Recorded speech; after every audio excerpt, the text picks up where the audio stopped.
I've never seen such an incredible man before. Just because he's not used to living in a 300 square meter mansion at home, he actually went out into the wild alone to live off the grid. Not only did he build a stove with his bare hands and make lime, he created a wild version of concrete, and he even used his own homemade tiles and red bricks to build an impressive brick house. It's truly amazing. 18-year-old Xiaoji is obsessed with wilderness construction. He ventured alone into the rainforest to start his wilderness survival. First, we see him collecting some vines in the forest. He cuts them into uniform lengths. Then, following a systematic approach, he weaves them into a rattan basket using mathematical principles. Next, he goes to the riverside to collect some clay. Using an ancient hand-kneading technique, he forms a base. Then he stacks layers of clay cores on top, slowly adjusting the curvature until he shapes it into a standard clay pot. As anyone who's taken middle school math would know, to make the pot strong and durable, it needs to be fired. So Xiaoji lights a pile of firewood using the friction method. He places the clay pot in the fire and continues to add dry wood around it. After that, it only needs to be fired at high heat for 2 hours to become a strong and hard clay pot. Although it looks a bit misshapen, it's definitely going to be great when put to use. Next, Xiaoji digs up some soil nearby. He vigorously pounds it with a stick. Then he fetches some water from the river, pours it into the soil and mixes it together. This creates a wild version of cement. He then spreads the mud on the ground, using it to build a small stove that can burn fire. Often, Xiaoji seems to have mastered the entire construction process. Next, he makes a ventilation board out of clay. After it dries, he installs it on the stove and continues to build up the structure with more mud. Meanwhile, he lights a fire in the stove to bake the mud. This allows the mud to dry and set quickly. While waiting for that, Xiaoji decides to prepare some food for himself. We see him split open a rotten log, emptying out all the debris inside, then carefully picking out the small insects. These are all high-protein delicacies. As long as you're tough enough, eating one can keep you going all day. He then places these small insects in lotus leaves, wraps them in clay from the outside, and puts the whole package into the fire to bake. Looking at this cooking method, those familiar with beggar's chicken will recognize it. This method preserves the nutrients in the food to the fullest, ensuring that every bite is bursting with flavor. After eating and drinking his fill, Xiaoji went into the forest and picked up a stone. The stone had a very slender shape, and with just a bit of polishing it could be transformed into a sharp axe head. Then, by aligning it with the base of a tree, and repeatedly chopping with force, he could fell a tree trunk in just 2 hours. Next, he cut the trunk to a standard length, carved out a groove at the top, and added burning charcoal into it. By blowing hard until the charcoal burned through the groove, he only needed to assemble the axe head onto it, and it became a sharp stone axe. With this handy tool at his disposal, Xiaoji could now fell a tree trunk in just 10 minutes, more than doubling his efficiency. He then cut the trunk into 2 sections and used a chisel to split the wood in half, turning it into 2 thin wooden blocks. Next, he had to use these wooden blocks to make a mold. He cut 2 of the blocks into pointed shapes, then made fixed grooves in the other 2 blocks. After that, he simply needed to assemble them together to form a simple wild brick mold. Xiaoji then smeared a layer of wood ash on the stone slab and mold, put the kneaded clay into the mold, forcefully pounded it to make it compact, scraped off the excess material, and then used his hands to smooth it out and make it level. This resulted in a perfectly square clay brick. Afterwards, he repeated the process to mass-produce the bricks. In just half a month, he remarkably made 500 of these clay bricks. Once the clay bricks naturally air-dried, Xiaoji placed them in a kiln for firing. Based on the size of this kiln, it could only accommodate 30 clay bricks at a time, and each batch needed to be fired for 2 days and 2 nights, a very lengthy process. Fortunately, the quality of the bricks from each firing batch was excellent, and at a glance, they appeared very sturdy and durable. But these bricks alone weren't enough. He needed to make a batch of cement, so he built a small stove nearby. To increase the temperature in the furnace, he crafted a clay blower. His ancient hand-powered technique was truly a labor of love. Like an old lady climbing stairs, it was no easy feat. Next, he used the shape of a tree trunk to create a matching ventilation duct by wrapping it in clay.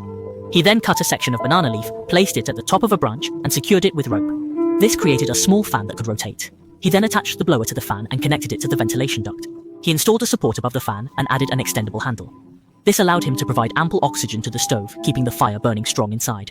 However, these wooden sticks alone couldn't reach the temperature Xiaoji needed. So, he gathered a pile of dry branches and burned them for an hour. Just before they burned out completely, he quickly doused them with water. This process created a batch of homemade charcoal. Afterwards, Xiaoji collected a large amount of dead tree bark from nearby. He lit it and let it burn completely, then collected the ashes and filtered them through a wicker basket. He added some river water, mixed it thoroughly by hand, and shaped it into lion heads. He placed these in the furnace, added the charcoal he'd made earlier, and used the blower to keep the fire burning hot. After 4 hours, he took out the lion heads, ground them into powder, and mixed in river sand.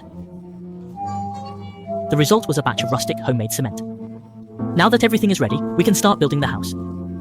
First, Xiaoji begins by digging the foundation on the open ground. Looking at the size, it appears to be the area for a one-room shrine. Next, he wets the ground with water, then evenly spreads concrete over it.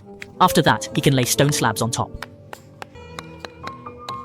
With these stone slabs leveling the foundation, he can continue building the walls on top. However, these bricks also need to be moistened with water first before being slowly laid on the mortar. This is to increase the adhesion between them. Just by looking at his technique, you can tell Xiaoji has at least 20 years of experience in bricklaying. Even without any precision tools, the walls he builds are still perfectly straight. As they say, practice makes perfect, and he's certainly mastered his craft. However, when the wall reaches a certain height, the previously prepared bricks are used up, so Xiaoji has to go through the process again, refining a new batch of bricks. Fortunately, with the experience from the first time, the efficiency of brickmaking has improved significantly this time. And so, over the next 3 months, he repeatedly refines bricks, makes cement, and continues building the walls.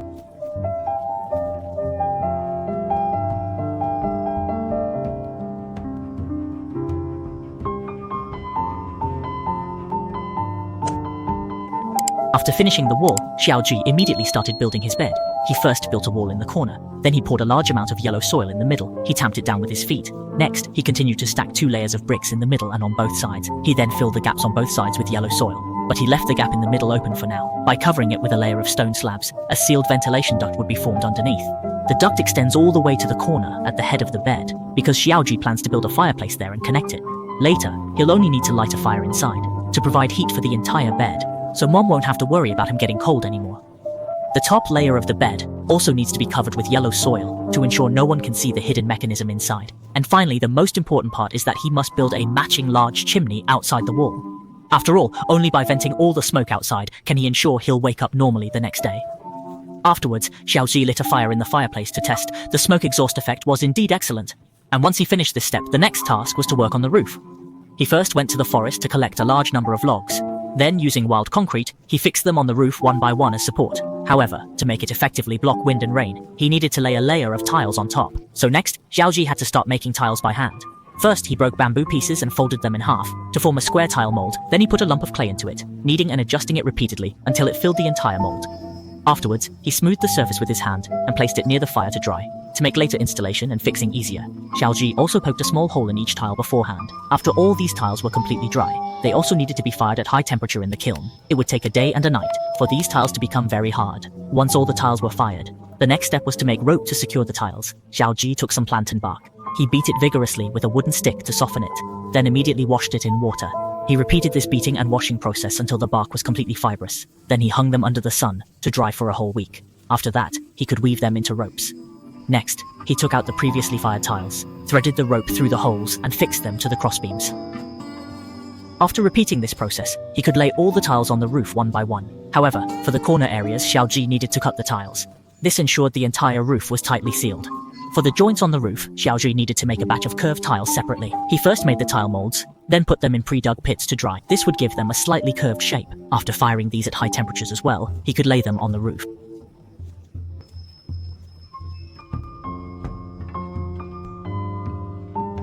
After building the main structure, prepared to upgrade the ground as well.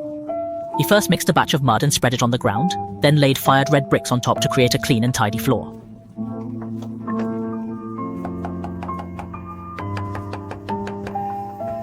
After arranging the entrance area, the mansion's grand atmosphere immediately became apparent. However, this mansion still had one obvious shortcoming. It lacked a suitably impressive main gate. So he selected a tree trunk in the forest and spent 10 minutes felling it. He cut off the part he needed, then returned to the house to process it further according to the gate's height. First, he sharpened both ends into points to serve as tenons, then cut 2 holes at the 1/3 points. He inserted charcoal and burned it to create 2 deep grooves. Next, he found 2 branches with right-angled bends to use as hinges, fitting them into the grooves. He then carved out 2 mortises on the doorframe, allowing him to install the wooden structure. Then gathered many smaller logs, quickly stripped off their bark, but to assemble these into door panels, he needed to make a handy tool first. He selected a fortunate piece of tile, knocked off its corners, then repeatedly ground it on a stone slab until it became nearly circular. Next, he found a sharp pebble and used it to drill a round hole in the center of the tile. He then clamped it to the top of a branch, securing it tightly with rope. By sliding the tile along the branch and adding a stretched handle and cord, he created a simple hand drill. With this tool, could easily drill holes in the logs. Then by inserting wooden pegs, he could assemble them into an impressive door panel. Finally, he installed 2 homemade latches at the corners and hung the entire door panel on the previously made hinges, completing a grand and high-end door. Next, went to the riverside to harvest a bunch of reeds. He removed the leaves and branches, keeping only the central stalks, then wove them into a mat using the Pythagorean theorem. Having measured the bed size in advance, the mat fit perfectly. At this point, he had been living in this jungle for 364 days and 24 hours. Only now could he truly say he had a home of his own. To celebrate his new home, he climbed a tree and dug out an ant nest. He selected the plumpest ants, wrapped them in clay and cooked them in his stove. 2 hours later, he enjoyed a hearty meal before lying down on his bed and falling into a peaceful sleep.